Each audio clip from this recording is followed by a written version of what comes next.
17 years as a head of school. Number one problem you have seen in families.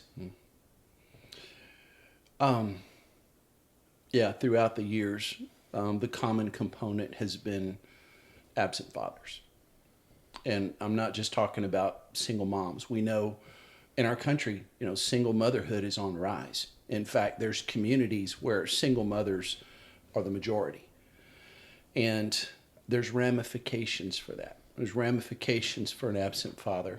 But even in private Christian education, which I think in most people's minds, they'll think, look, this is utopia. This should be the best.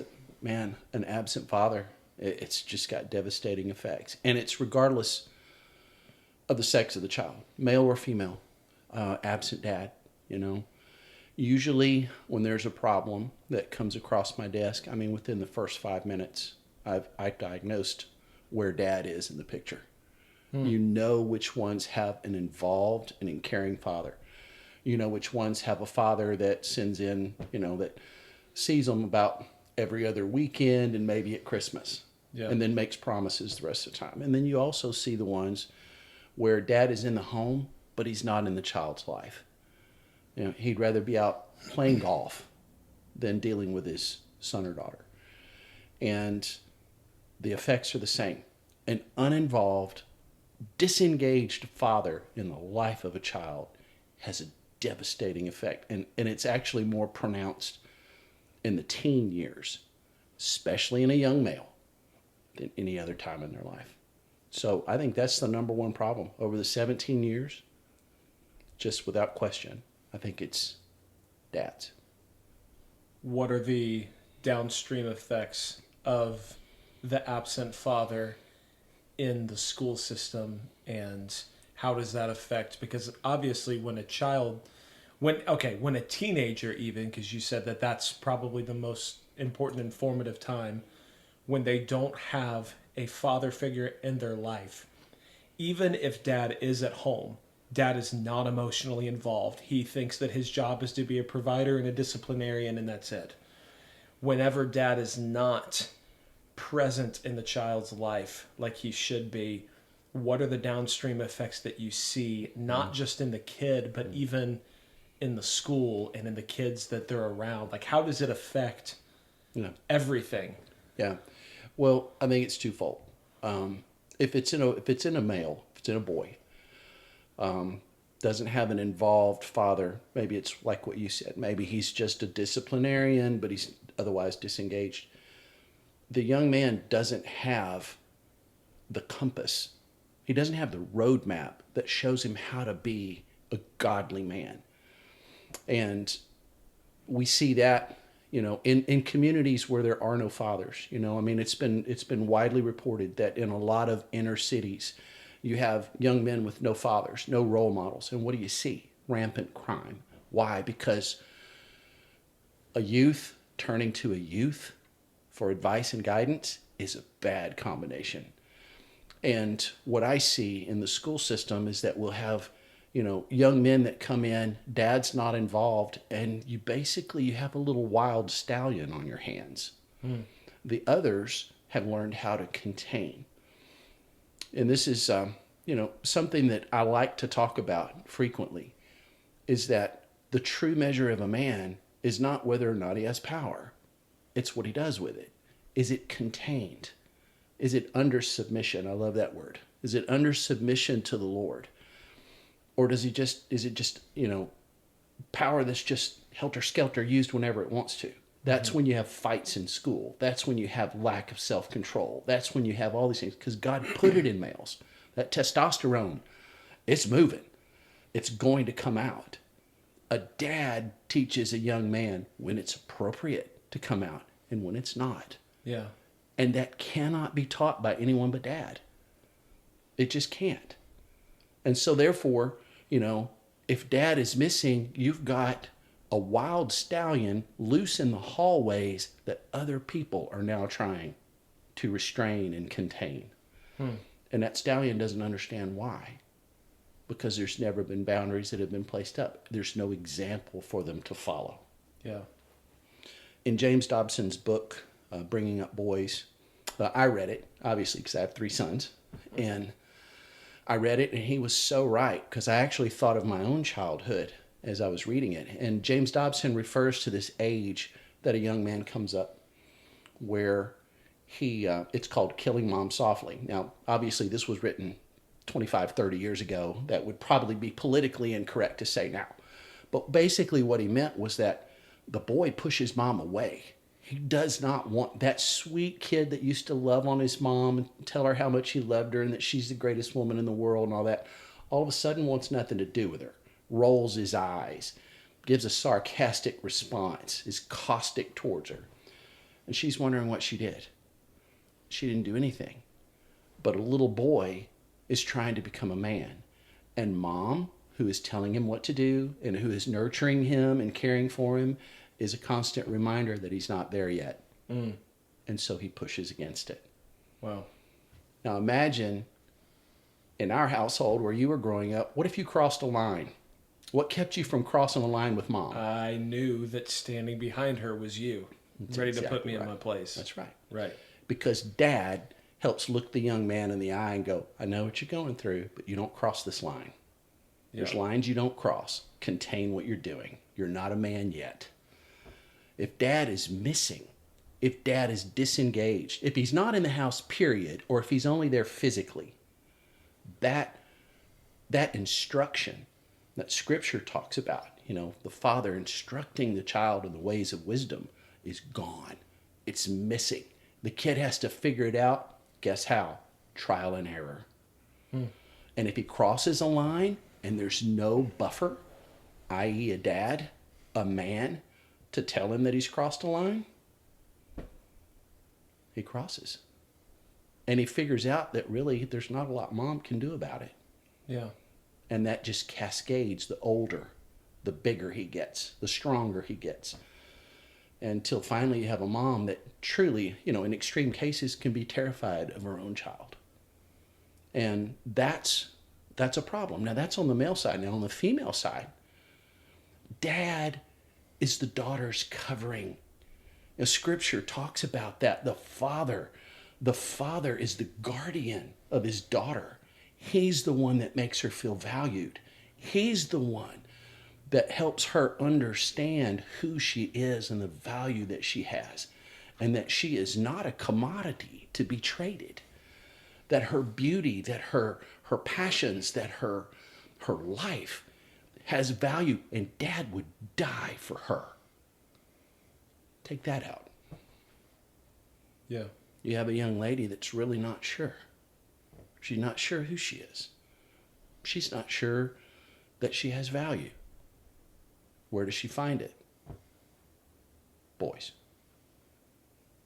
And it's a sad thing that you can see over and over and over again. And the devastating effect on the young lady is that she's vulnerable. She's an easy target for other boys. She gains a reputation unfairly, but she gains a reputation all because dad wasn't there to reinforce. No, sweetheart. You are so much more valuable. That a boy has to go through dad to even be able to see her. I remember I was in high school, and I remember taking a girl out and had to meet her dad, and went and met her dad. And he was really cool. He was very calm. But before we left, he looked at me and he goes, listen, that's the most valuable thing in my life that's going to be in the car with you. And I'm trusting you, but I'm also holding you accountable. You will treat her as if I were in the car with you. And he said, she's to be home at midnight, not 12:01. And I looked at him and I said, yes, sir. She was at home 10 minutes till 12. Because there was the accountability. Yeah. She acted all embarrassed and all this sort of stuff, but I guarantee you if you talk to that girl now, she would talk about how loved and protected she felt, even though in the moment she thinks she was humiliated. Yeah. So that along, if dad's not there, that vital, important piece is missing in the life of a young man or a young woman. And the effects are catastrophic. Yeah.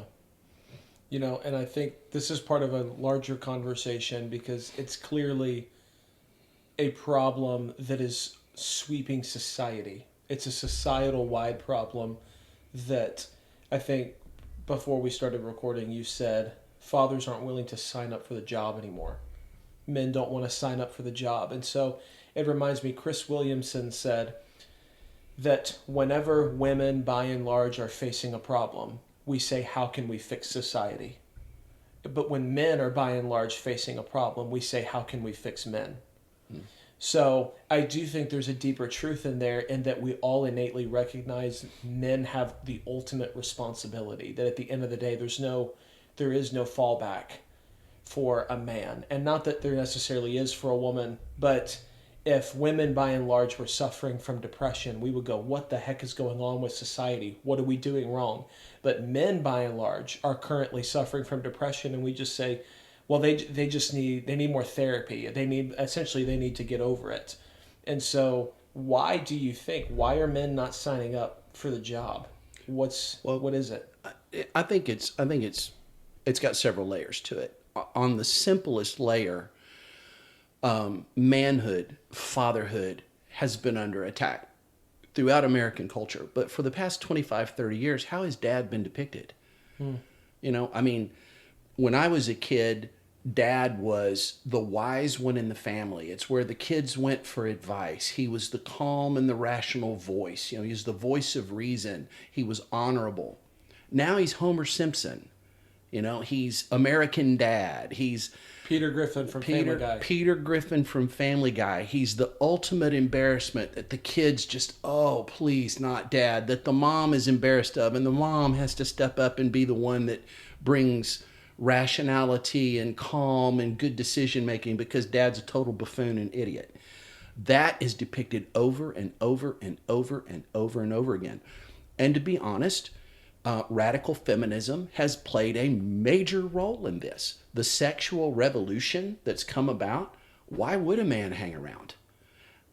Let me put this in blunt human terms. This isn't biblical or scriptural, okay? This is just human terms. Why would you get with a woman that you could get with anyway? But the difference being, if you get with her and you marry her, she's immediately going to get at least 50% of everything you want and your children if she leaves. Why? Why would you sign up for that? Yeah. What's the difference between the marriage and the non-marriage? And honestly, it's why you see so much cohabitation now instead of marriage. Because the guy kind of has that thought. It's like, oh, there's common law and there's this sort of thing that comes in with it. It's not the same, man. It's just not. Yeah. There's loopholes in that. There's all kinds of ways that men can just sire children and be done. So they satisfy their need for intimacy with a woman without any of the hang-ups. Because if they do and they wind up in this situation where their role is ridiculed, they're told they're not needed. They're told all they're needed for is procreation, and otherwise they're just a useless side tool. Yeah. That, by the way, is saddled with, hey, you're going to lose half your belongings if this doesn't work out. Yeah. Why would a man sign up? That's what radical feminism has done. It's put in women's mind they don't need no man. Yeah. They don't need no man. Well, good luck raising a boy. Good luck raising a girl. Yeah. Without a dad. Yeah. The Bible calls it, in biblical terms, it's a generational curse. Well, you have children out of wedlock. Guess what's like 60 to 70% more likely? Children are going to be born out of wedlock. Grandchildren born out of wedlock. Mm-hmm. Like divorce. Children of divorce, much, much more likely to be divorced themselves than children of parents who have been committed and stay together. Mm-hmm. So there are ramifications for these things. Yeah. And the belittling of dad, the belittling of his role. Scripturally, he's called the high priest of the family. Mm-hmm. I don't think people would be making jokes about the high priest. There's a reverence that comes with it, an automated respect. And guess what, Mitch? What do men crave more than love? Respect. Respect. I would rather. I remember watching this video in which this guy asked this question, and I remember I answered the question the same way all the other men did, and he said that that they did a study and they asked men would they rather feel love from their wives or respect. If they had, of course, they want both, but if they had to choose between love or respect from their wife, all of them chose that they would rather their wife respect them but not love them, rather than love them but not respect them. And that's true, and that I feel the same way, that like in the same way that you have vehicles that run off of diesel and gas, men run off of respect. It is the commodity with which we trade. Right. Are dads respected in today's society? You answer that for me. No. No, they're not. They're belittled, they're discarded. And radical feminism, I believe, is at the forefront of that. It's at that all men are necessary for is procreation, but you know what? If you have a sperm bank, you don't even need them for that. Just go to the bank. You know, Yeah. it truly, it's devolved to that, and that is not God's plan. God's plan when he made Adam, he gave Eve as the perfecter of Adam. Yeah. She came in to shore up his weakness. Together, they made this incredible team. God blessed me with an incredible wife, 36 years together. And she absolutely shores up my weaknesses, and I shore up hers. Yeah. Apart from her, I'm a different man. With her, I'm solidified. So in parenting, we shored each other up. Yeah. She let me know when I went too far. You know, hey, you really need to go talk to your son. You came down pretty heavy on him. You didn't see the look on his face when you said blah, blah, blah.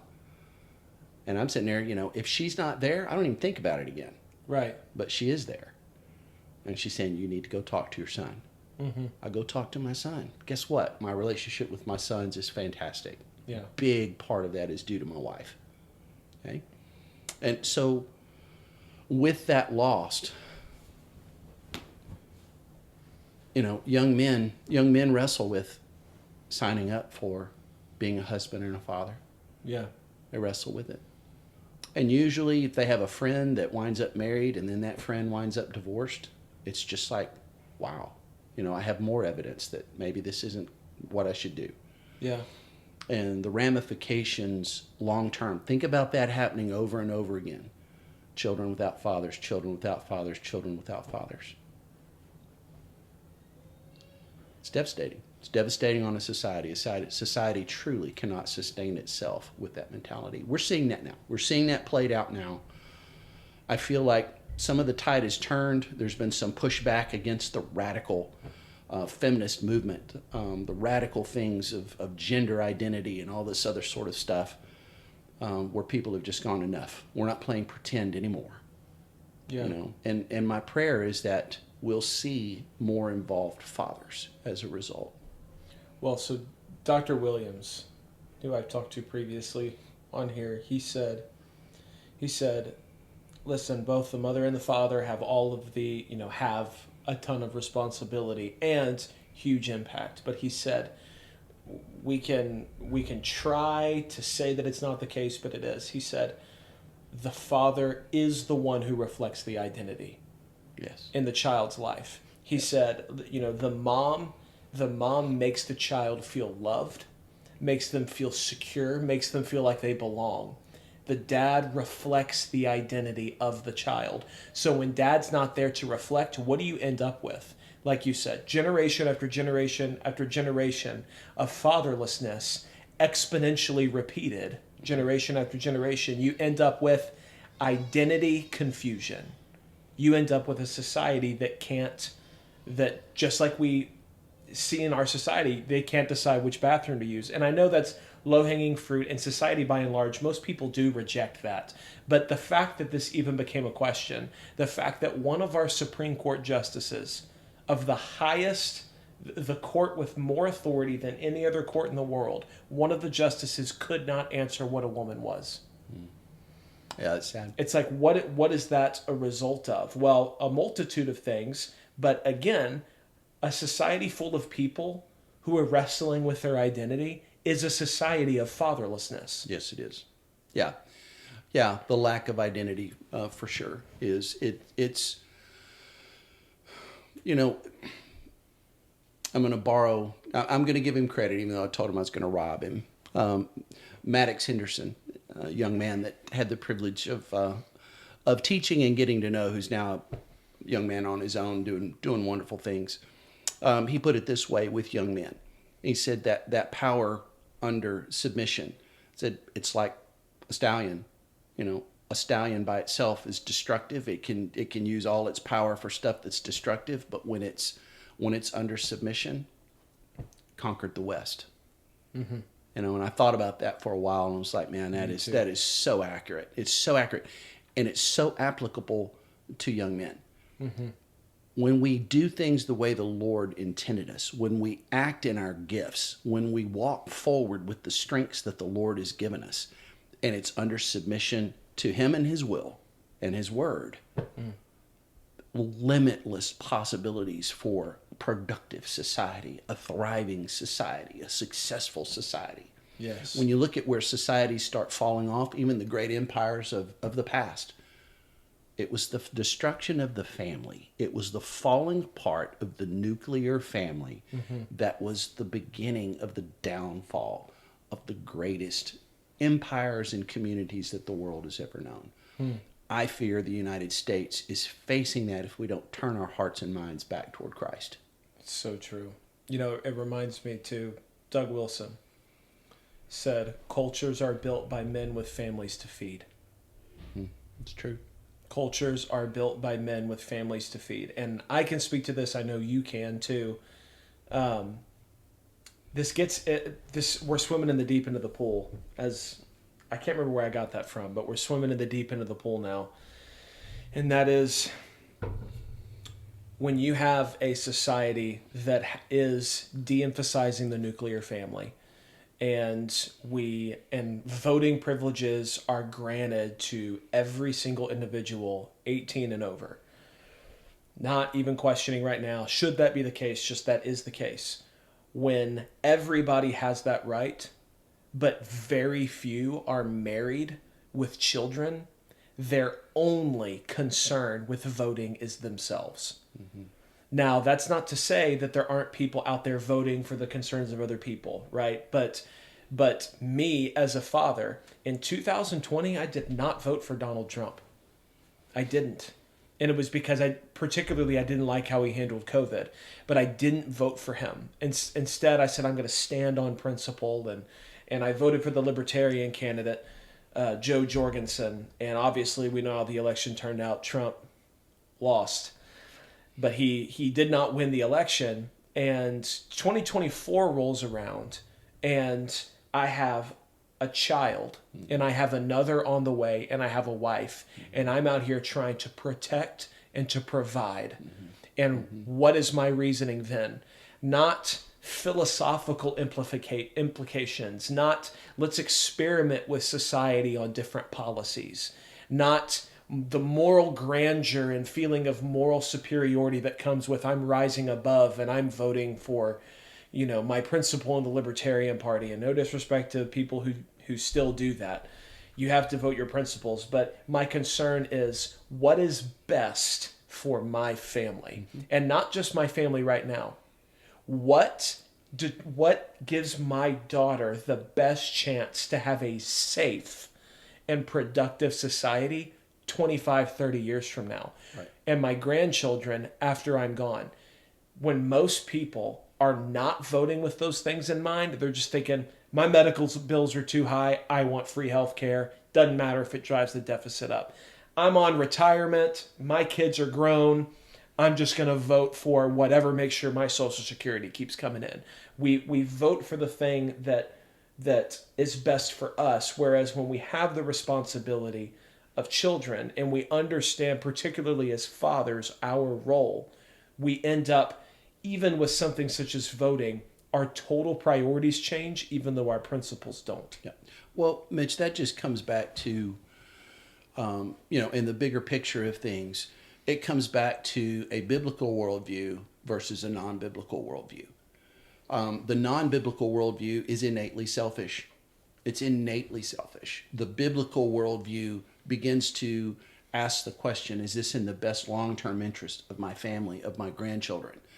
I finally have a grandchild, and I can say most everything that went through my mind during this last presidential election is what's the impact on her? Yeah.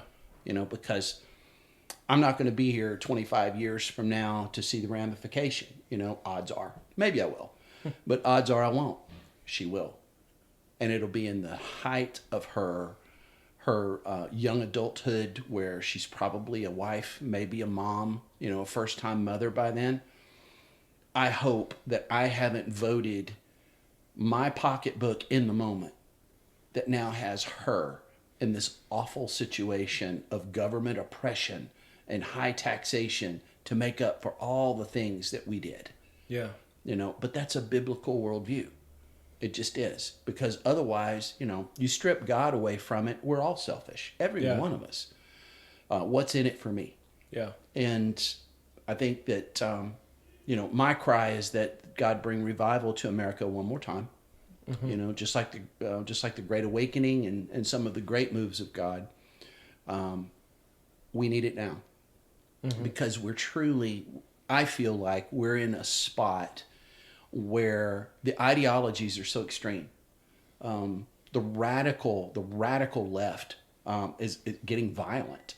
Yeah. And I've had thoughts of, oh my goodness, are we headed towards another civil war? Right. Because where's the middle ground?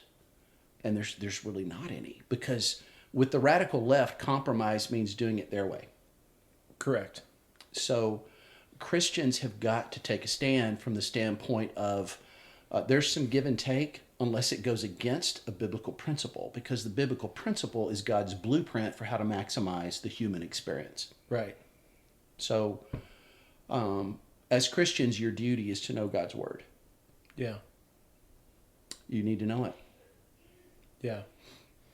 Yeah. I think one of the best sanctifying tools that God gives us is marriage and children. And many men don't want to sign up for that, because when they sign up and they have this now exponentially greater responsibility, they now live in a culture that tells them to bear that responsibility, but to humiliate himself in the process. Mm-hmm. Yeah. And so when men don't sign up, we end up with a lot of the problems that we have now. But even when men do sign up and they do decide to take all of that responsibility, and hopefully in a situation where the wife, and it makes people mad, but I don't care, where the wife does what Scripture says, and that is submitting to the authority of the husband in the house, in the direction of their family. If it's done without Christ, it's fruitless.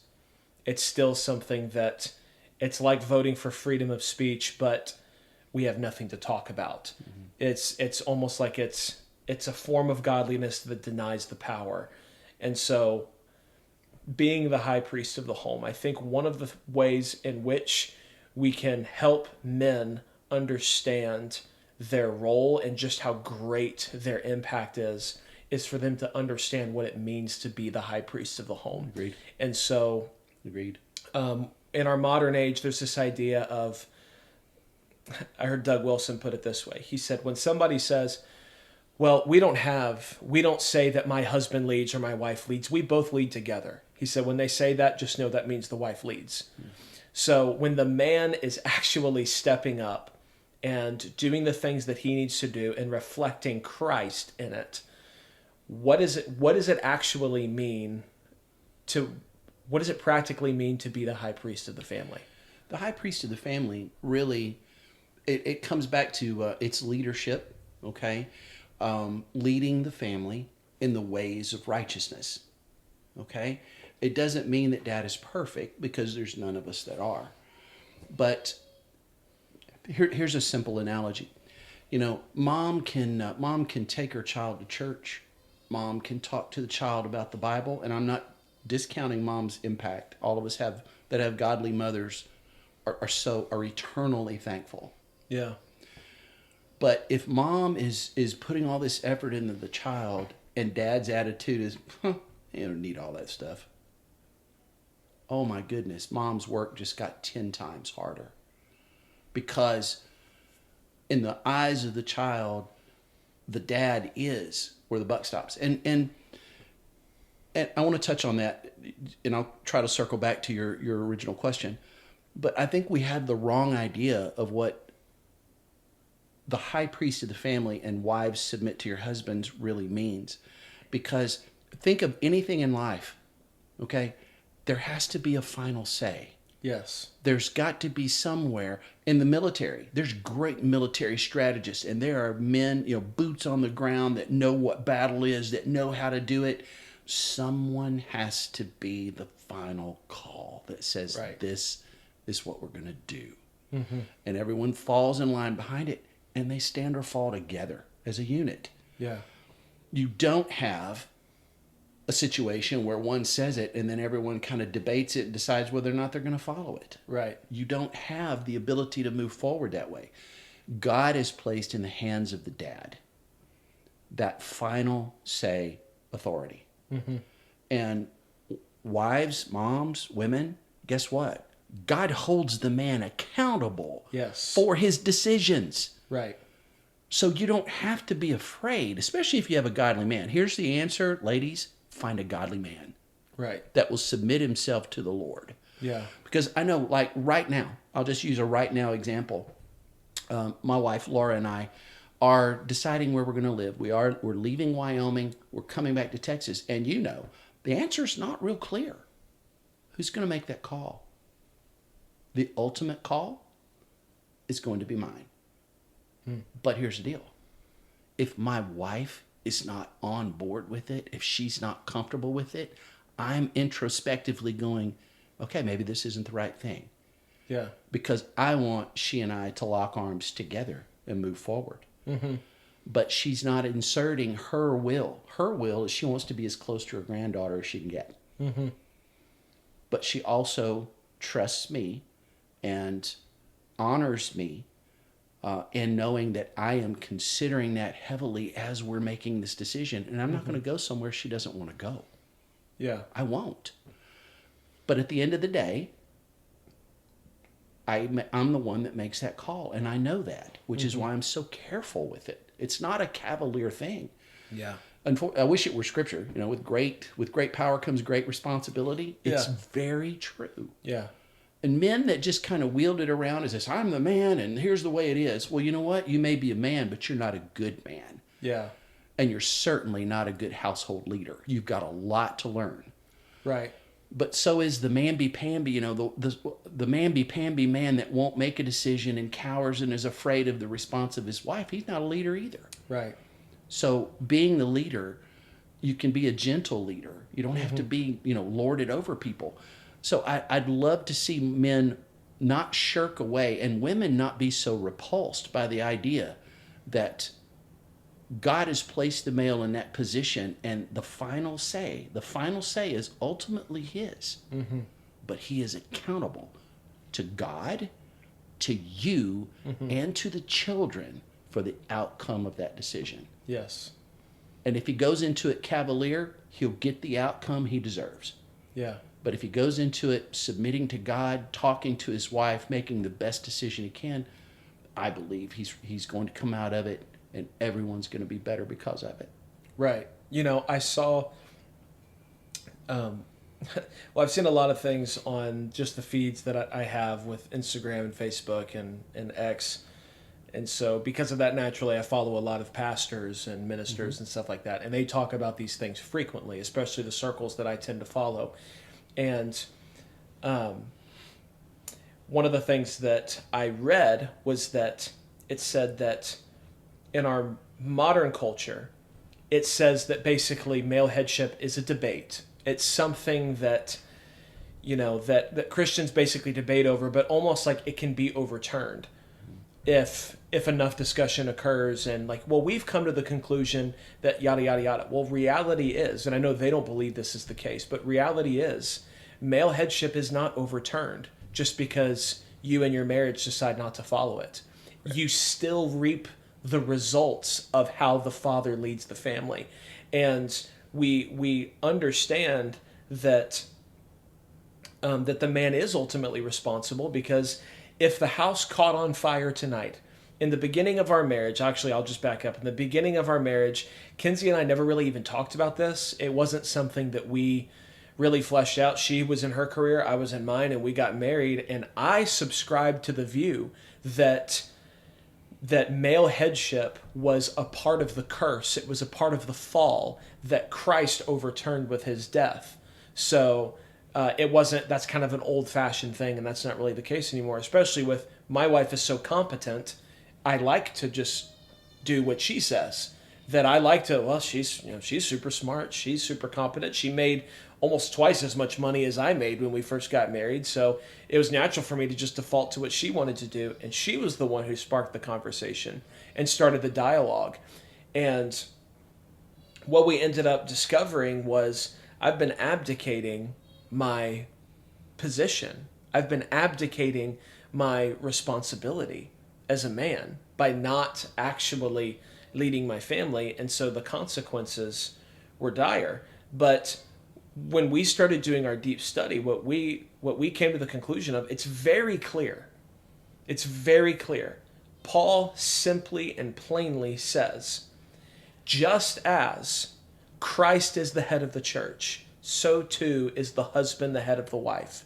And then he commands the husband to love the wife like Christ loves the church, and commands the wife to submit to the authority of the husband the same way the church submits to the authority of Christ. Now we know the husband is not flawless like Christ is flawless, but the point is the people who say that, well, we're both the head, or that male headship isn't really a thing anymore, what they have to then say is that Paul writing that, he either A, didn't really mean it, or B, you have to believe that Christ can submit to the church, or Christ can be bent to the will of the church.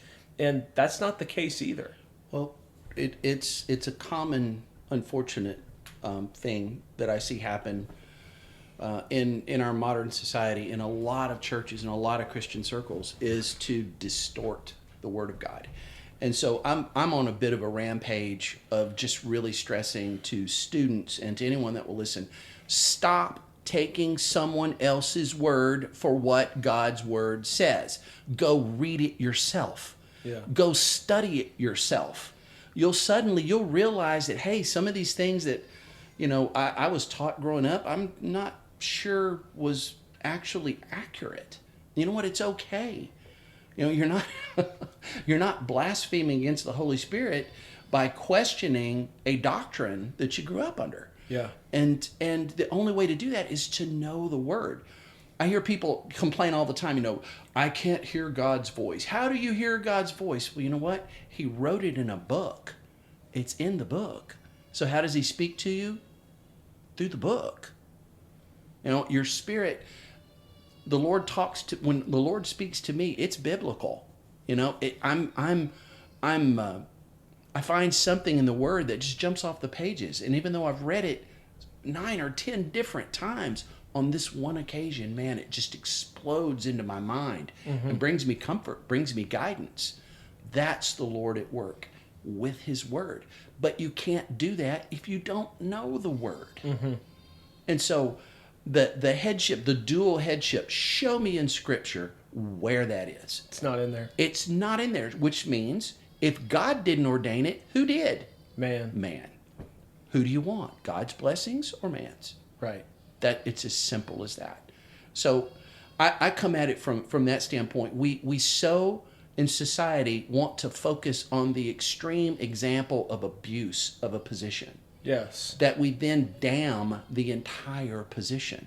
Yes. And that's as foolish as you can get. It's so stupid. The example that I use for it all the time is like, you know what?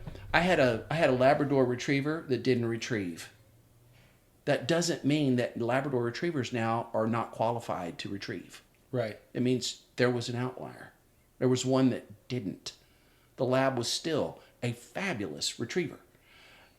Same with our positions in the Lord, because one abdicates his position and fouls it up, because one man abuses the power that God has given, abuses a child, abuses his wife, abuses his authority, doesn't make all men by connection guilty of the same crime.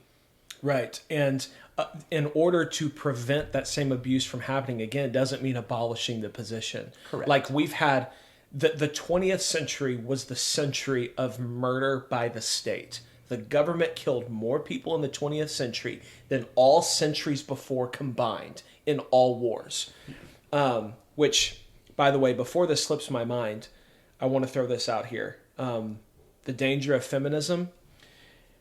All men in all wars in the history of mankind, all recorded wars, more babies have been aborted by women since 1980 than all men and all people have died in all wars ever combined. Oh my God. That's so people say, oh, masculinity unchecked looks like war. Femininity unchecked looks like, or I guess feminism unchecked looks like more babies dead than all wars in human history combined, all those people. So there's that thing too.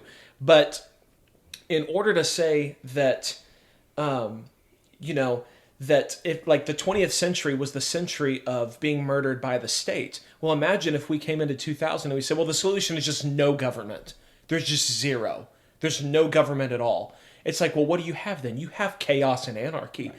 And so what do you see in society when you tell men that they are not important, that they're not needed, that their authority and the respect that God gave them and no man or woman can take that away, when you tell them they don't have it and you demean them and you step on them and you kick them down, what do you reap? You reap a society that is chaotic and has no order. Because what did God, listen, God brought men and women to do two different jobs. And so my job is to be the man on the tower who defends my family. I'm the night watch. I'm the provider. I'm the defender. I started to say this earlier and I got off track. If the house is burning down, at the beginning of our marriage, Kinsey and I didn't believe in male headship. We just thought it was, we just kind of do this together. Yet, if the house was on fire and the baby's inside, we don't look at each other and go, who, is it me or is it you who's going to go? Let's make this decision together. No, we both know. No, you're going. It's me. I'm the one who's going to go into that fire, not you. And the same thing, if somebody approaches you in an alley, I'm not going to stand behind my wife. I'm going to stand in front of my wife. We believe in male headship then. It's true. And think about, a term that's being thrown around now, and the left uses it as a weapon, but they also act like it's a badge of honor to tear it down. Toxic masculinity. Tell me what that is. When my wife and I were first married and we had our first son, we went for a walk. We went to see my parents and we went for a walk. And it's out in the country, okay? And so we had neighbors, but the neighbors were all way far apart. So there's no city, there's no fences, there were fences, but it was for cattle. But dogs just ran free. And everyone had dogs. It's out in the country. And we're walking down the road, and this dog comes running across the pasture, and I can tell by the way he's barking and the way he's growling, it's a very aggressive dog. Yeah. I didn't think about it. I didn't hesitate. And I'm not bragging on myself. I grabbed my wife and my son and I put them behind me and I turned around and I stared at the dog and hollered at the dog and said, "Stop, stop," and kept my son behind me. Mm-hmm. And the dog was acting aggressive towards my son and I kept pushing my son behind me and had him behind me. It's like the dog was going to have to come through me to get to my boy. Now, I can hear women all out there hollering, "Oh, I would have done the same for my child." Yeah, you would have unless your husband was there because he would have been pushing you behind him. Why? Because my wife and my son are more valuable than me. Yeah. If someone is going to get torn apart by the dog, it'll be me while they escape. Yes. Because I'm expressing love and value for them in that moment. I'm sure my wife wasn't worried about my toxic masculinity at that particular point. If the robber kicks the door down, I don't think she's going to be upset at me raging and roaring and going in to tear the guy apart for coming in and threatening my family. Yeah. It's not toxic then. Yeah. But there's not, you can't be masculine some of the time. You're masculine or you're not. All the time. And it's always there. But as we talked about before, properly under submission of God, Right. used in the right time, our masculinity, our testosterone, our rage Yeah. is a good thing. Yeah. It's a good thing. You know, we've gotten so politically correct.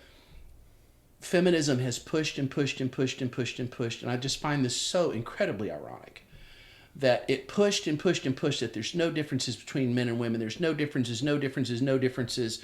We're the same, on and on and on and on. And then transgenderism came along, and men started calling themselves women and started competing in women's sports. And suddenly, everyone's like, oh, wait a minute.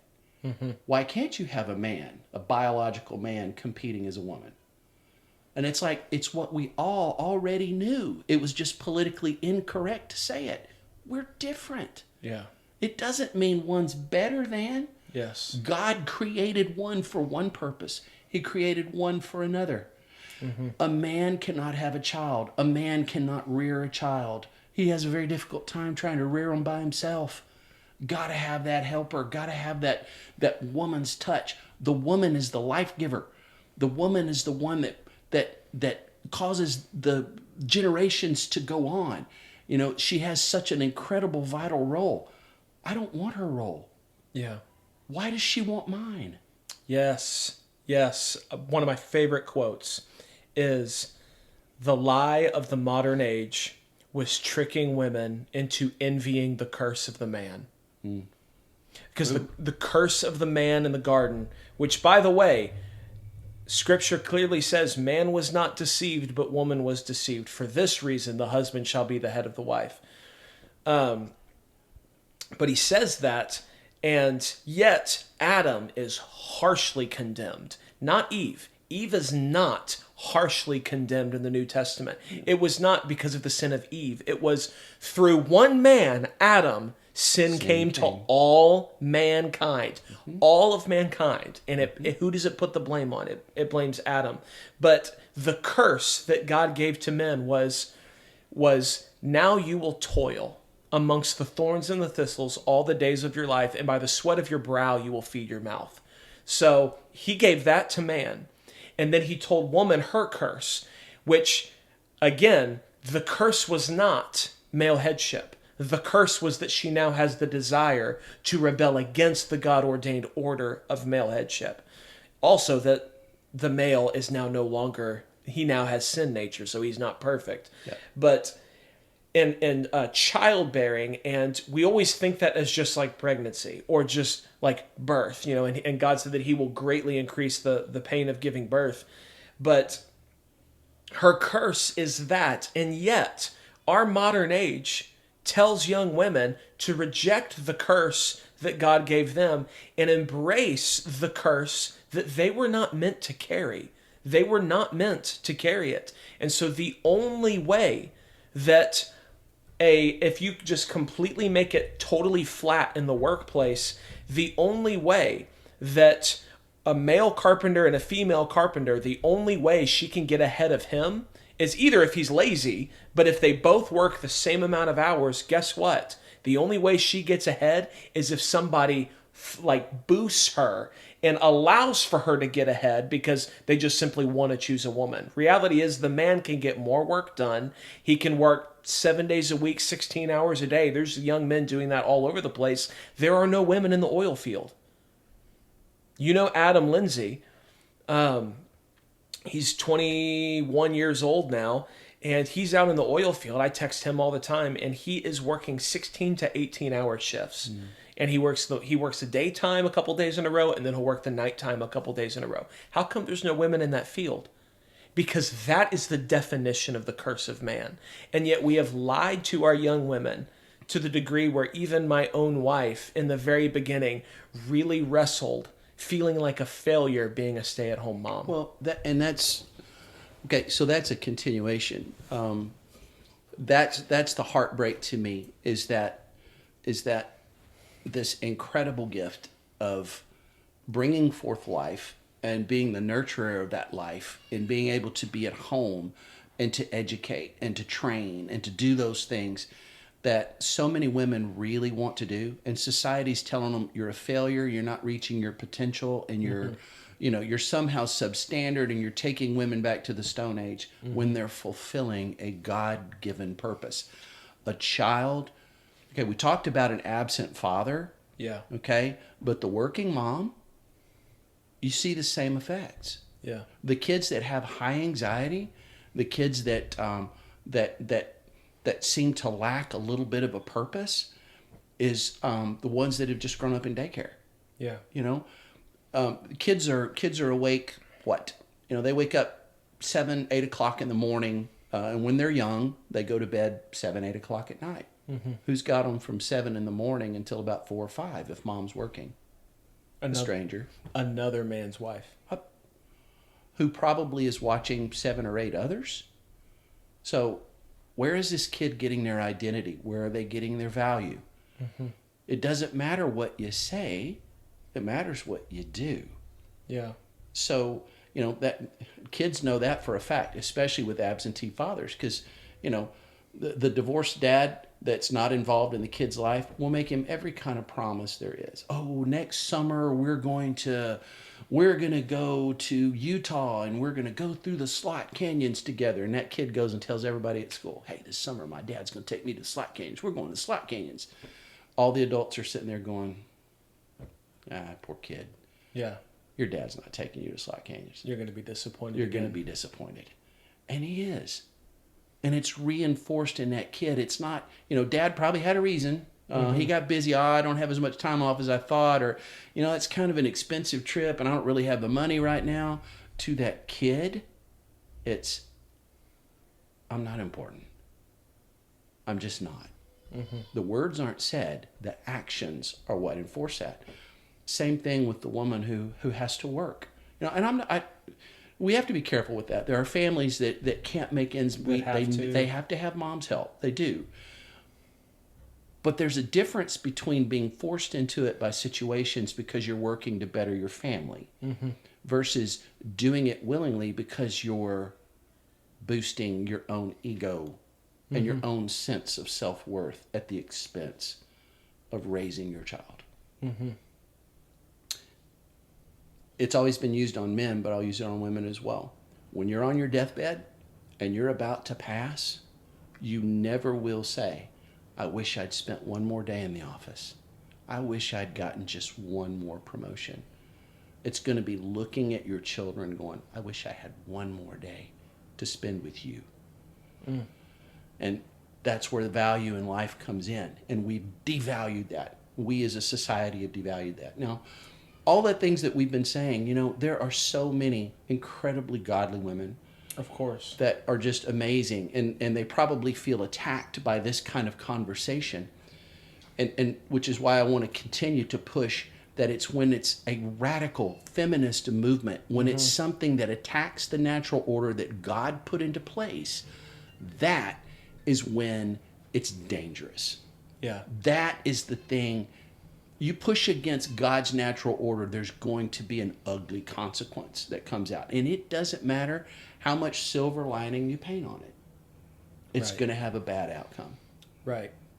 And you make a good point, because I know oftentimes when we talk about these topics, a lot of women can feel beat up. And I understand and I sympathize with that too.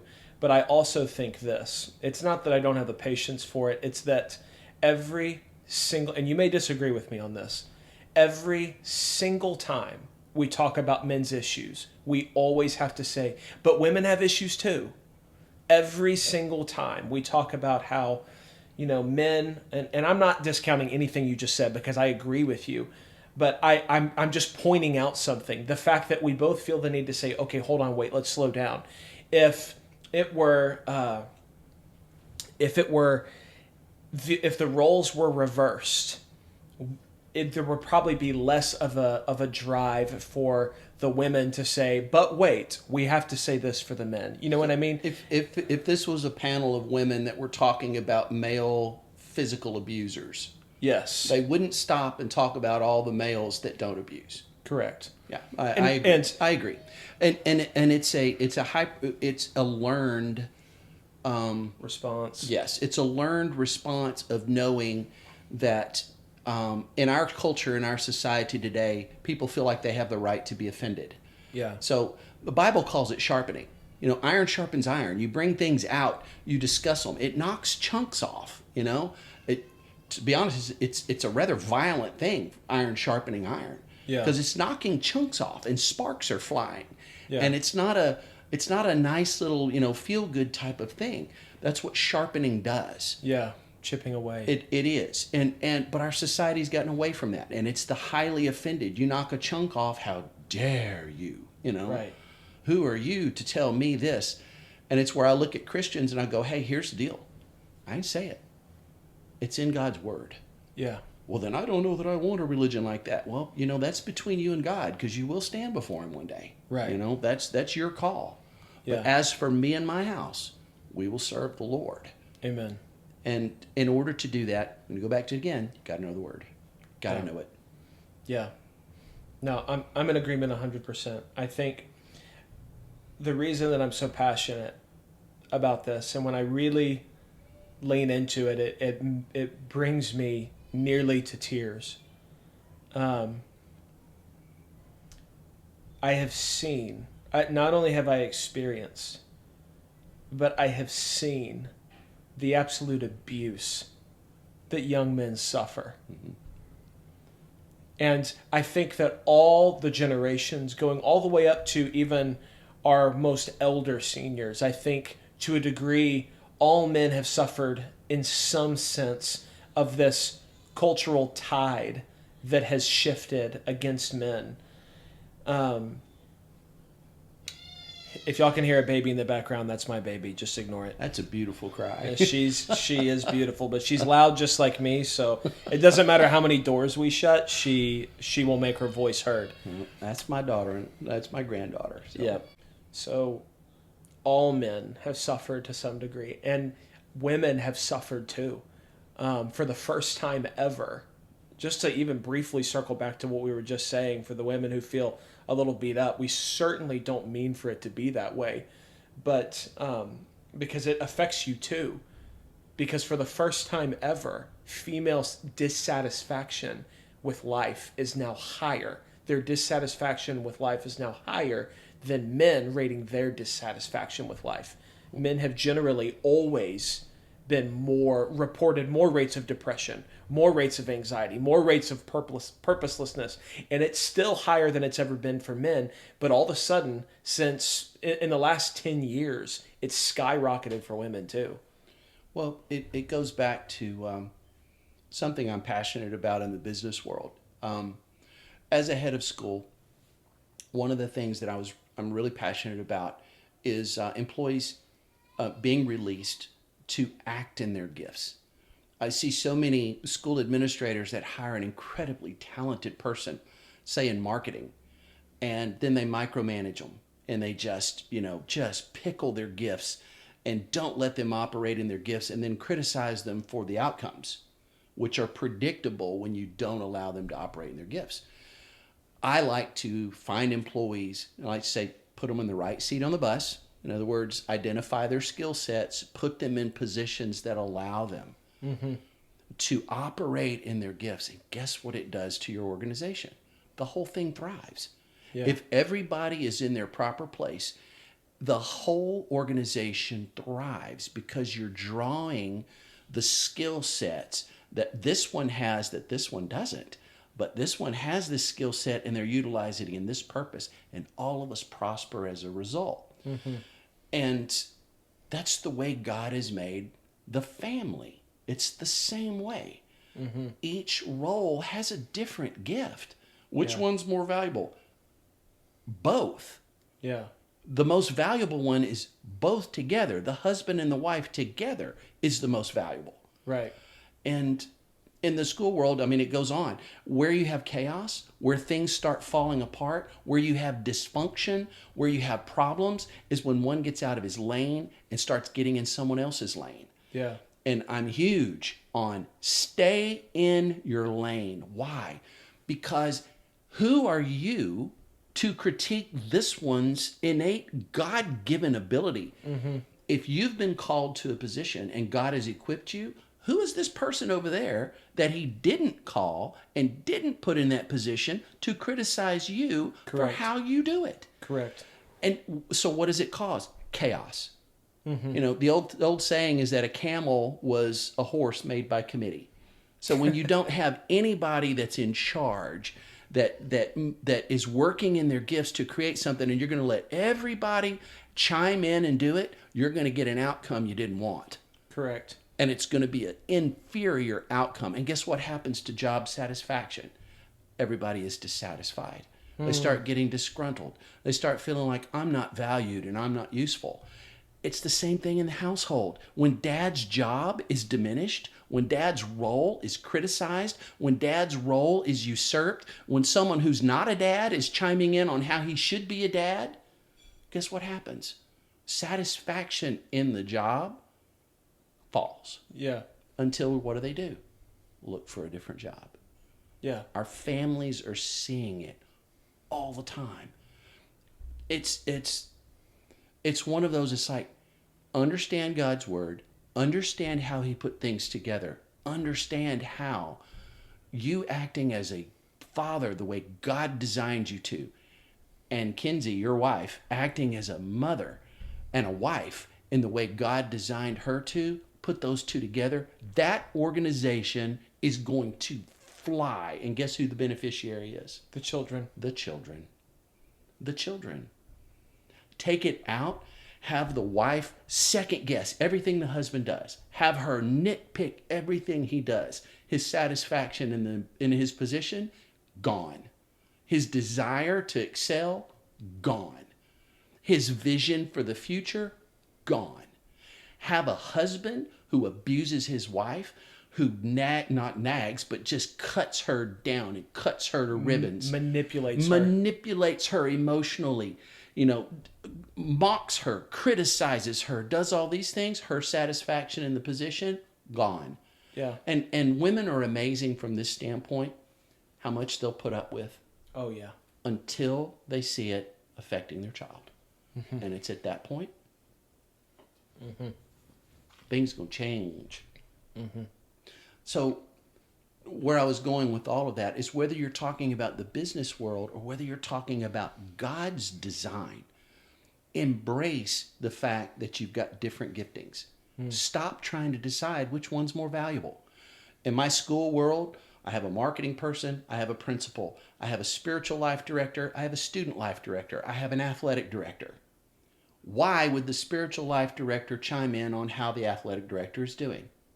Why would they have an opinion? Why would they tell my athletic director, no, you need to be running your organization this way. You should run the track meet this way. First of all, who are you? Yeah. What's your job? What are your qualifications? Who put you in this position? And of course, there's no response to this. This is rhetorical. So you're not qualified to chime in on this. You should keep your mouth shut and stay in your lane. Yeah. On the family side, it's the same. It's the same. I won't be as blunt as say, keep your mouth shut, because no, husbands and wives talk it out. Don't say that to your wife. Yeah, don't say that. But when how many times have you seen the child get out of their role where they start acting like the parent? You see one kid correcting someone else and then looking at the mom going, you never take care of this and you never do it. We look at that, and from the counseling side, we look at it and we go, that is family dysfunction. That is a dysfunctional family. You've got roles changing inside the dynamics of the family where the child is now acting like the parent. The parent's acting like the child. The only way to fix it, get them back in their roles. Yeah.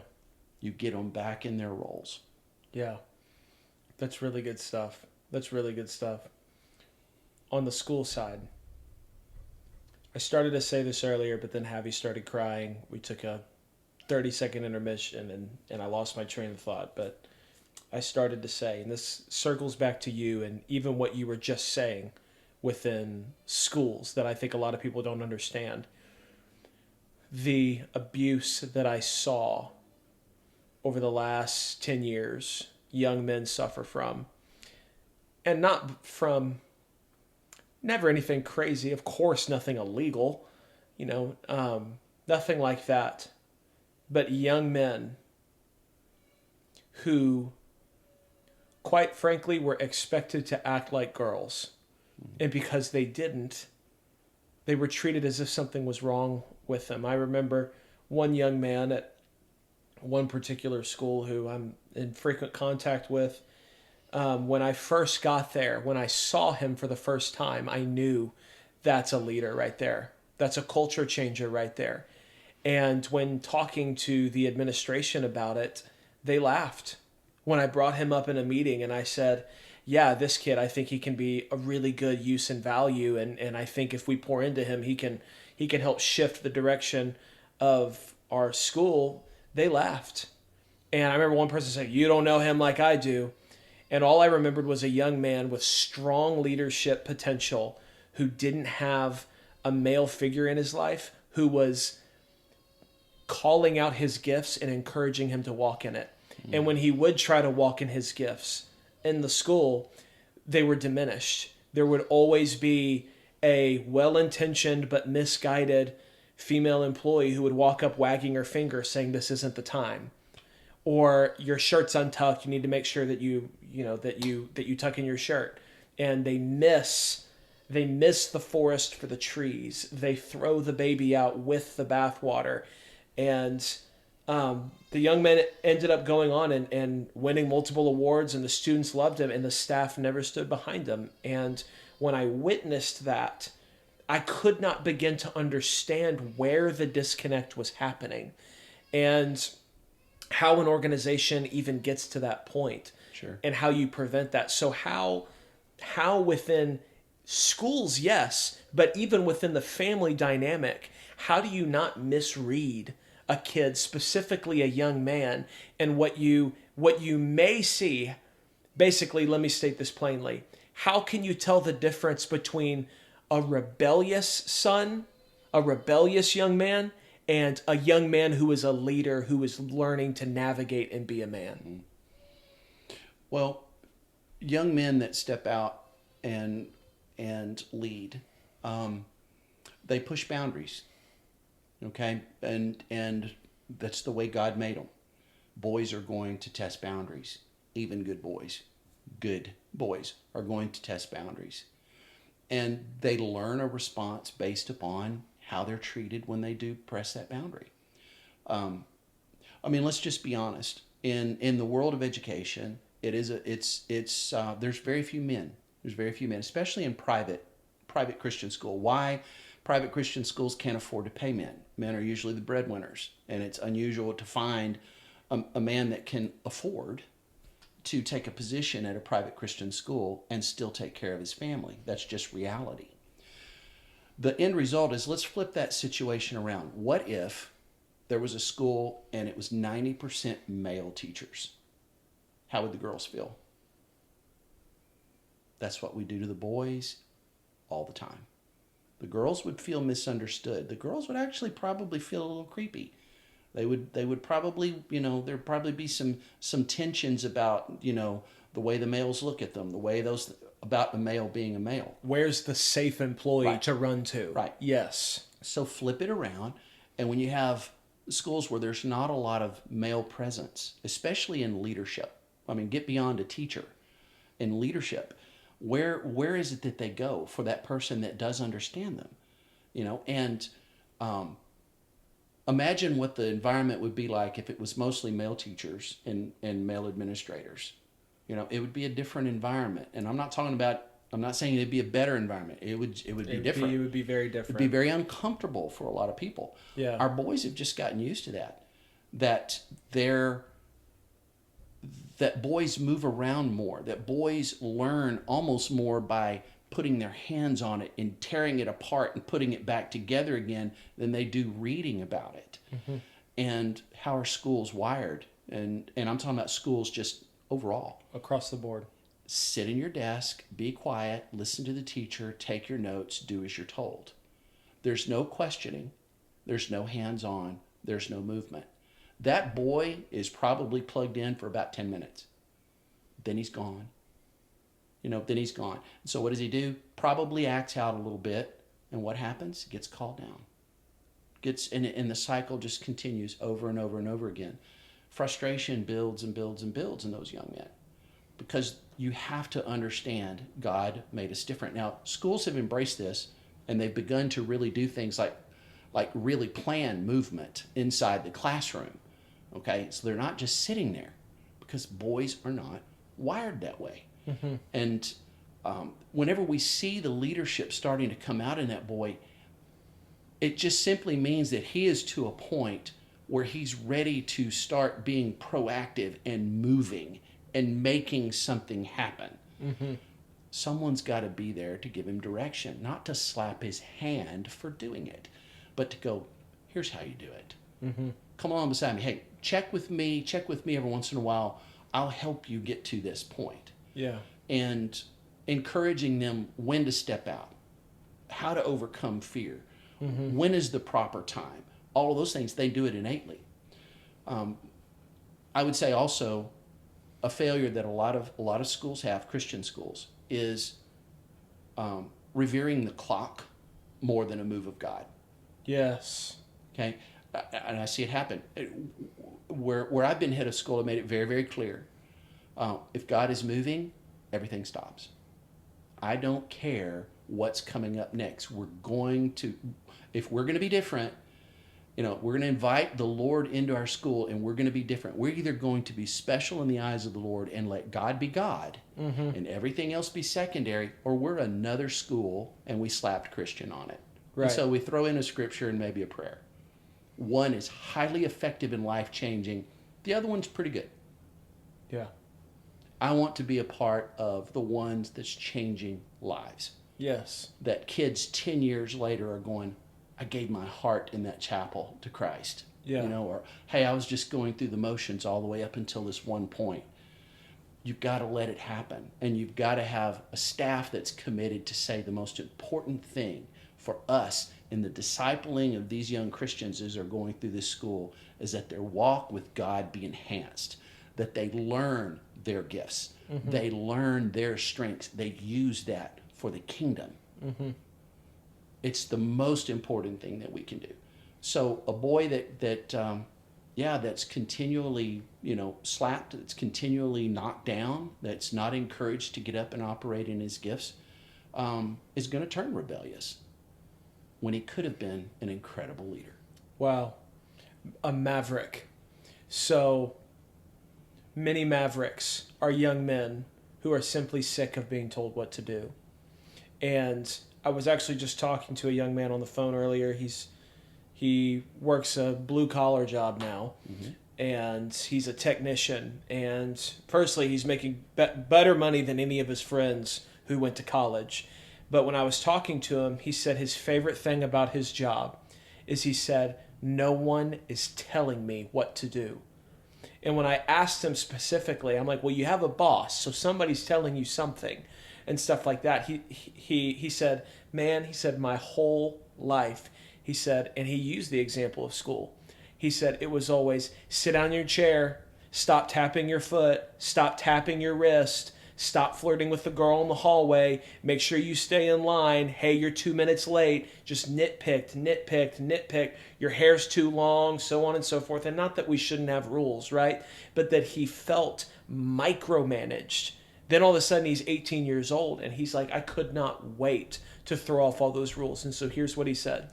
He said, I had 1 year of total rebellion to the point where my parents said, like, we're at the point we're going to cut you off. You can't come home.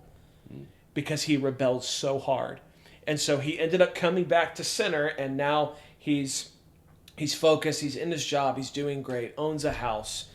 But he said his most profound regret was that 1 year following right after high school, because he said that he wanted so badly to just be a man, to not be micromanaged.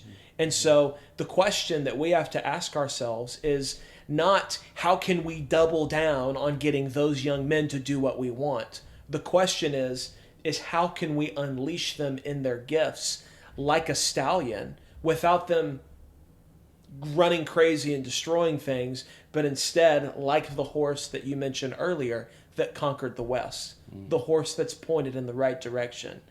And so I do think this is a part of a larger conversation that would take more than just even this podcast episode to solve. There's, and again, this is particular to Christian schooling. Dealing with the heart rather than the law. Christ came, not to destroy the law, but to fulfill the law. Right. Okay. And he embodied it, but he brought along with him grace. You're looking at the heart of the individual.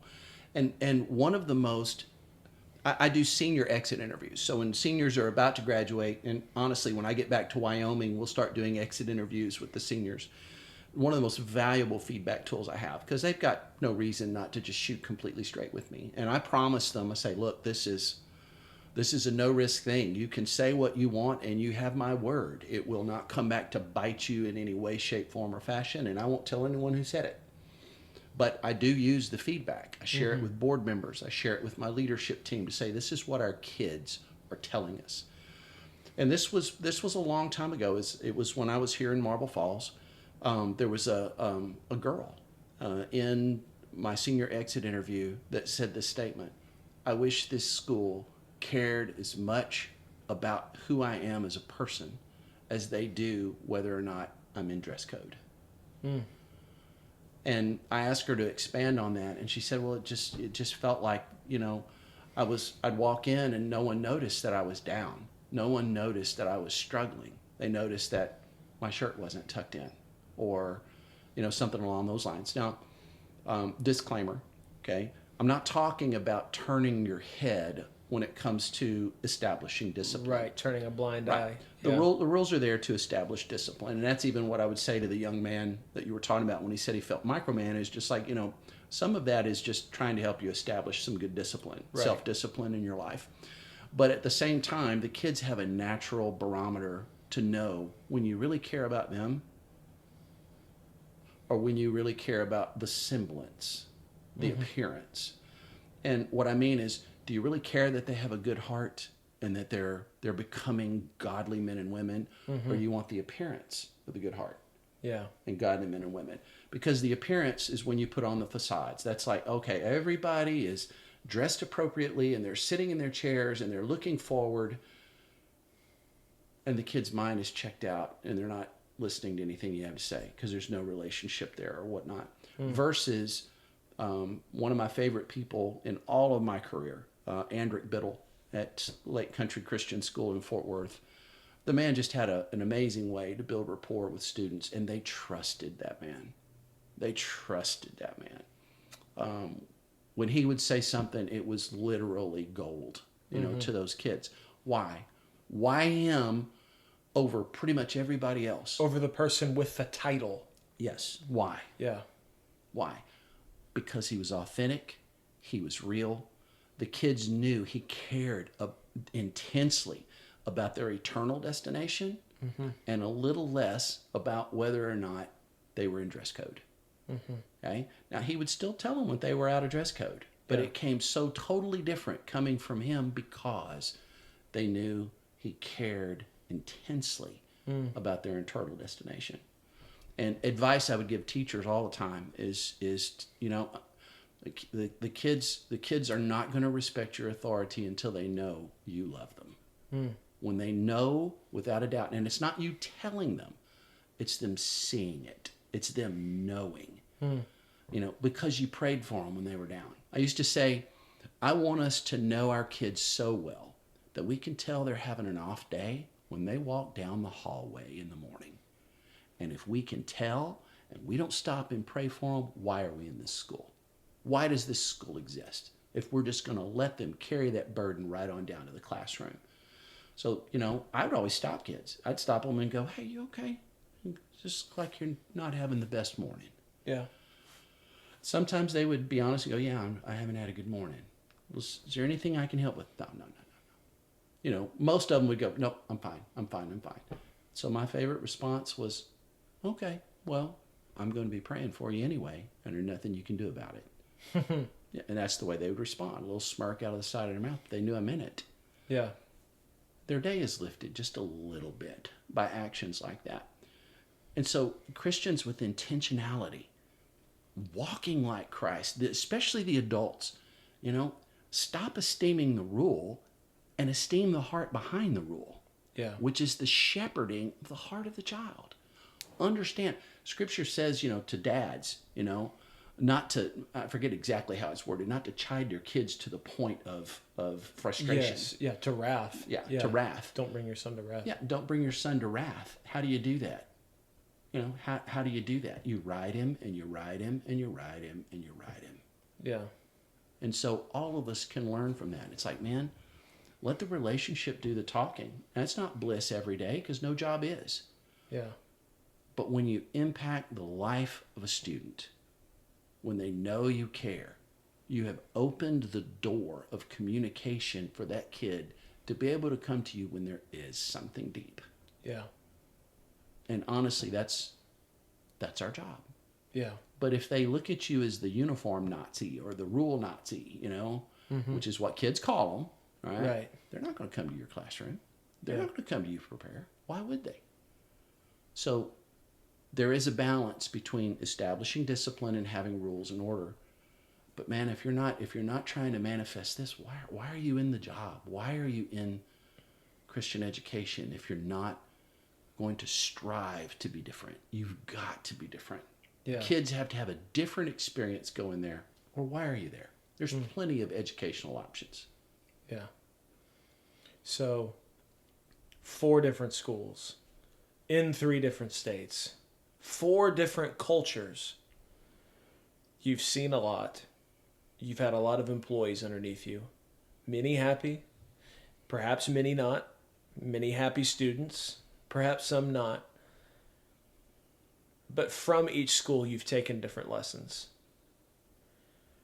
What would you say if you could identify what makes the perfect school? The school with no flaw, the school with they have got it down. What does that school look like? Wow. I know that's a loaded question. It is. It's really the things that I talked about earlier are the lessons that I've learned. And some of it was because I learned it because it wasn't present, or I didn't back it. I didn't help get it in place and saw the ramifications and the fallout of having failed to do so.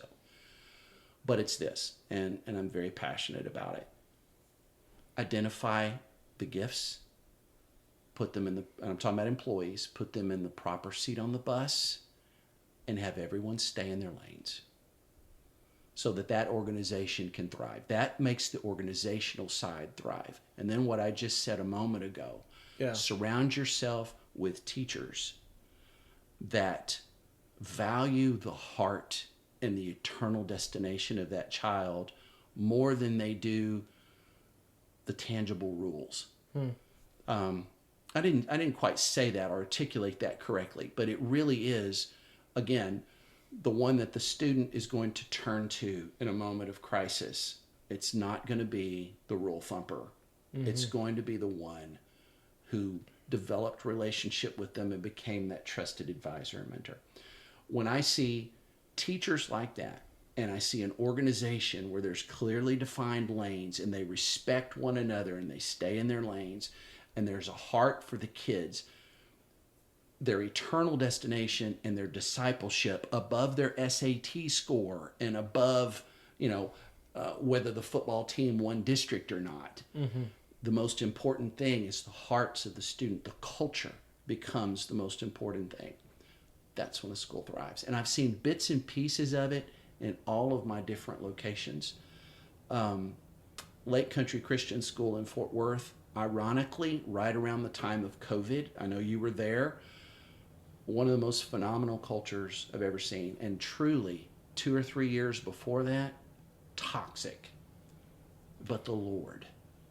Mm-hmm. You know, finding, again, I mentioned Andrick Biddle, finding Andrick Biddle, discovering his gifts and going, why is he over here just doing this one thing? He needs to be released. We need to tap into what he's got. Mm-hmm. Then you give Biddle the authority, you give Andrick Biddle the opportunity to start pouring into kids' lives. Guess what starts happening? Lives start changing all over the place. Mm-hmm. Culture starts turning. You recognize the potential. I'm going to call out a name here, Jonathan Nelson, who was considered a bully, 6'5", 280-pound football player, and was, considered a bully. He has an encounter with God on the banks of a river in a leadership trip that was intentionally planned and intentionally implemented, not for fun, not for memory making, but because we needed 1 hour on the banks of a river to get to a kid's heart. Mm-hmm. And with boys, you do that by spiking their adrenaline that day and feeding them well that night, and then you've got an hour. Yeah. Gives his heart, really confesses all, turns his life around, and he was God's chosen change agent in the school to help turn that culture. Throw him in with Andrick Biddle, who's released to operate in his gifts. Throw that in with a Dr. Josh Williams, who is all about making sure that the kids have time in worship to come forward for prayer, to really have an encounter with God. That becomes more important than what time it is. Mm-hmm. And that, we've just missed 5 minutes of basket weaving. I'm being sarcastic, but I'm being honest. All of a sudden you have a culture that begins to really, really change. And the mm-hmm. focus becomes on something higher. Guess what happened to our grades? They went up. Yeah. Guess what happened to our discipline? It went down. We're talking about the times we had to discipline someone. Yeah. It started going down. It started becoming cool to be a Christian again. And the ones that didn't want to left. Yep. That's, if I could bottle that and put that in every school. Now, we only had that for a little while, okay? But if I could bottle those moments and really stress to schools, it's like, man, if you're esteeming your building, your facility, that you want the biggest and most beautiful facility, or you want coffers that are full, you want to make sure that the school is flush with money, or you want a prestige, you want a certain view in the community and all that sort of stuff, and you're missing the kid's heart, you are a fraud and a phony, and you're probably not going to last long. Yeah. You're just not. That's my heart in all of education. Even though I'm stepping away at this point, my heart in all of education is for the kids to experience something they're not going to experience elsewhere. And what is that? God present in the hallways and in the classrooms and in the teachers. Yeah. That's beautiful. I wonder why you've been at 4 different schools that God has sent you to help correct some problems, and then at your most recent stop to launch that school, and why you've been well renowned at every stop. It's perhaps because God has given you a measure of wisdom. And ultimately, if you were to encapsulate, what is it that God gifted you with in these schools that helps bring all of those positive things that have flown from it, and you leave with a positive reputation? I would say it's that what you bring as a leader is order, justice, and mercy. That's what you bring, as well as, of course, wisdom. And so I can even say, obviously, you're my dad, but people, and I don't even know if anybody ever believes this, but I always thought maybe people believed that, you hired me because I'm your son, or that I got special treatment because I was your son. When reality is, it's quite the opposite. You are not, you're not getting special treatment. You don't have to worry about hurting my feelings. Held to a higher standard. Right, and held to a higher standard. But what I can say is, of all of the organizations I've been a part of, my time with you at Lake Country Christian School that you just talked about was by far the best. And I look back on it with fond memories. And to be honest, I miss it. And I miss the kids and I miss the people. And I know the kids are grown now. And many of the people, God's called them elsewhere. And God's doing new things at Lake Country. But I look back and I've thought a lot about that. How come I haven't been able to experience something like that again yet? And one of the things that the Lord showed me was that it was that what you brought was exactly what you just said when carving out the perfect school.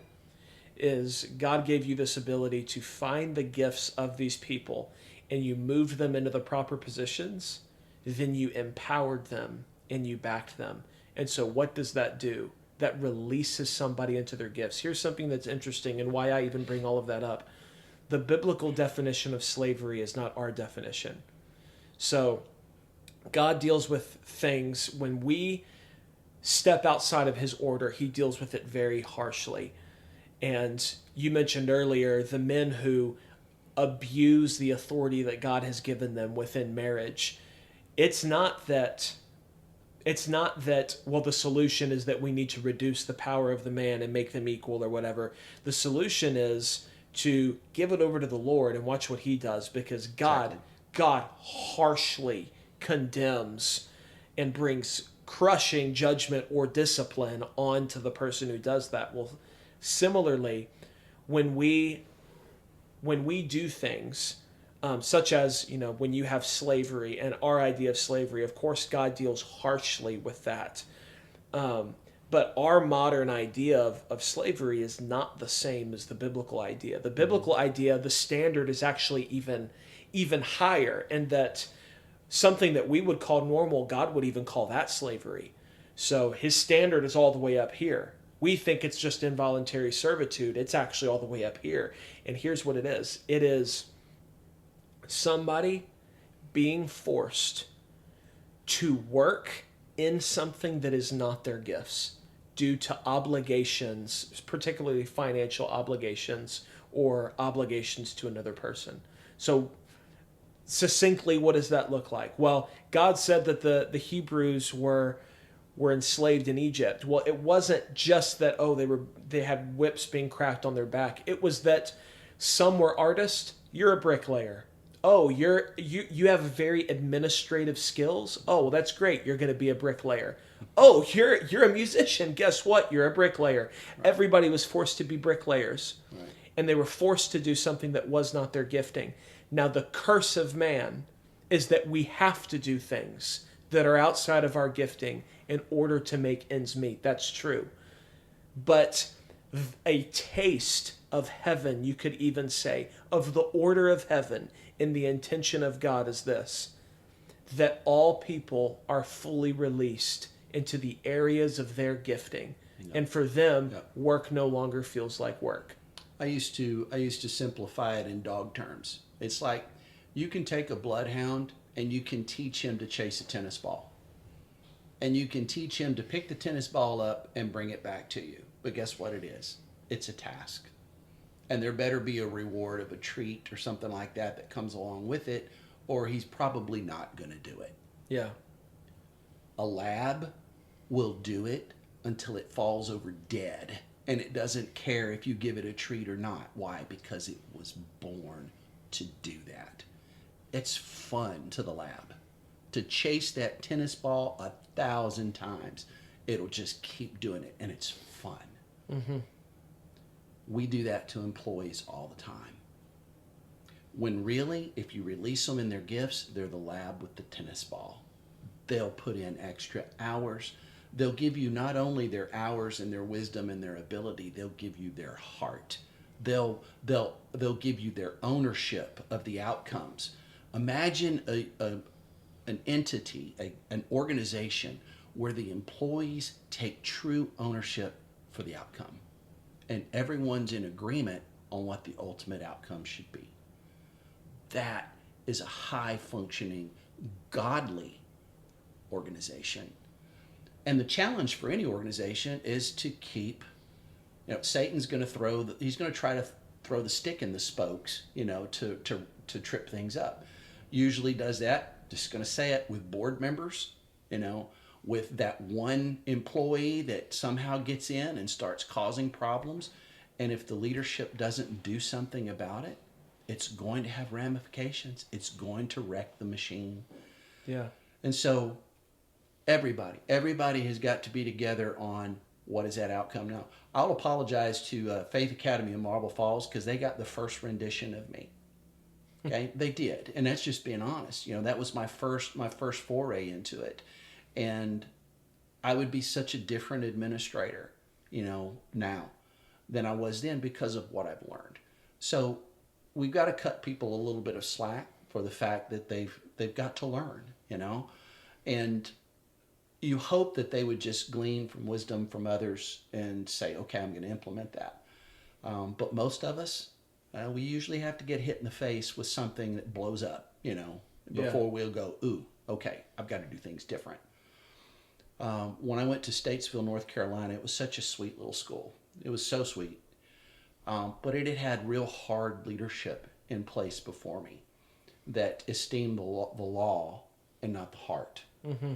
So the families felt oppressed and beat up. The kids felt oppressed and beat up and all that sort of stuff. And when I came, my first theme for the school year, joy. It was just joy, and I'll never forget at the open, I think we called it back to school blast or bash or something like that. I went around to all the teachers and I just had them dance a little jig. And, you could tell they didn't want to, but I was like, oh, come on, we're just going to have a little fun here. And fun was a foreign concept to teachers, it seemed like. But all the teachers participated and they danced a little jig. And then I put it to music, and I can't remember the name of the song, but it was Happy. Come on, be happy. Right when that song came out. Yeah, when it was coming out, yeah. Yeah. And I put it to that music, and it was just those teachers dancing to that song. And we played that at the end of the back to school blast, and people were laughing, and teachers were laughing. And I closed everything down. I said, this year, let there be joy. And it was amazing how that turned the culture. The school actually grew by 30-something students from the start of school to like the first quarter because people were coming back. And I'm not bragging on that. That's God working through us. That's God working through my gifts. Right. To be able to do that. But my learning curve on that was to be able to look and go, you know what? It's all about the relationships.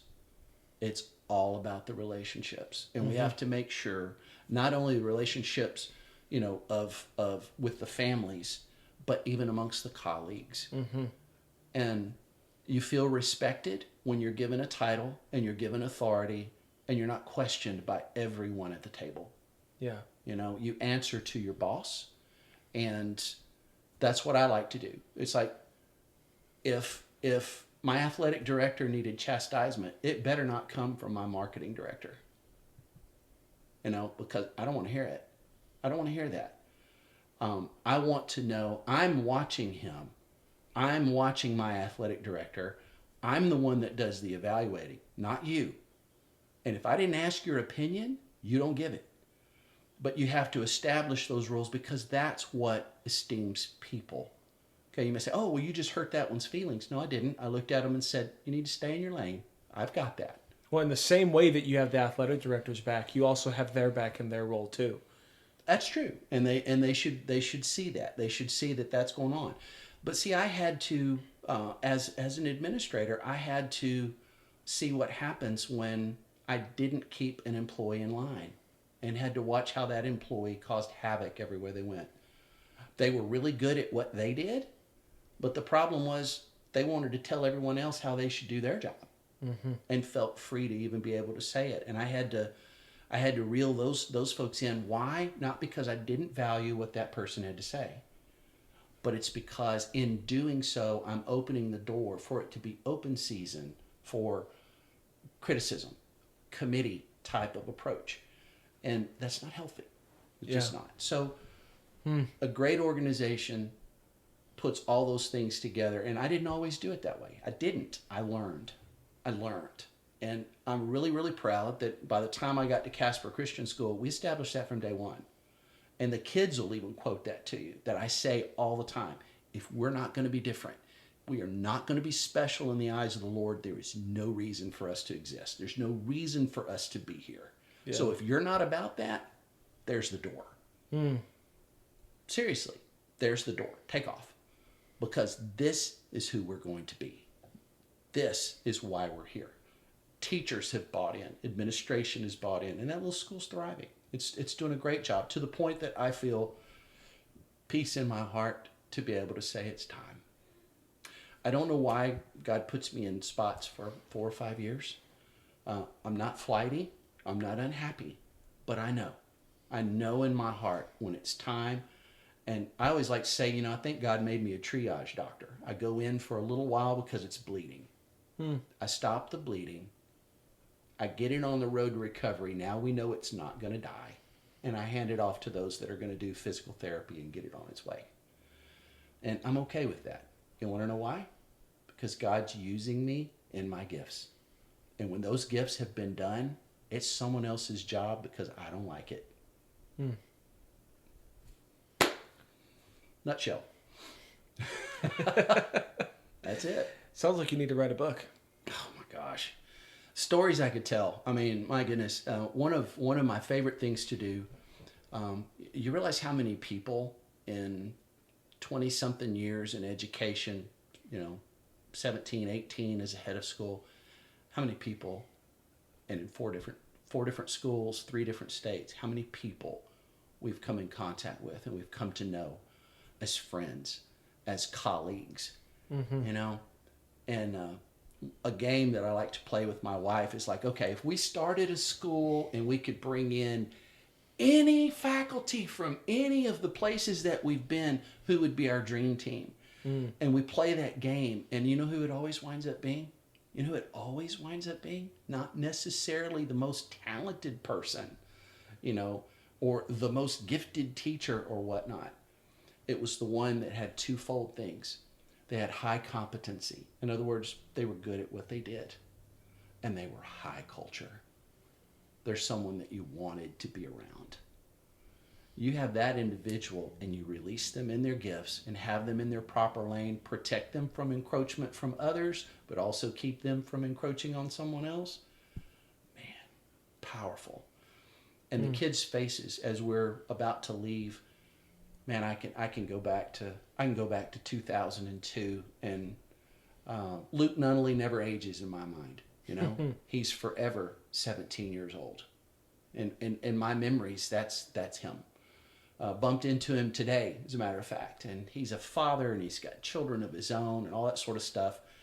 And I'm looking at him, and I still see my quarterback, from my first year of coaching at Faith Academy, and that's precious to me. So all faces are precious. And that's when I start realizing what an incredible responsibility God has given us. The heart of that kid was ours to help mentor and mold for a very small window of time. Did we make the best use of it we could? Or were we only worried about whether their shirt was tucked in? Beautifully worded. No wonder. I think you should write a book. So those y'all may not know, he actually is writing a book, not about the school, but about what we talked about at the beginning, the first half, and that is about fatherhood, and it's called "O Father, Where Art Thou?" Yep. O Father, Where Art Thou? The ramifications of the absentee father.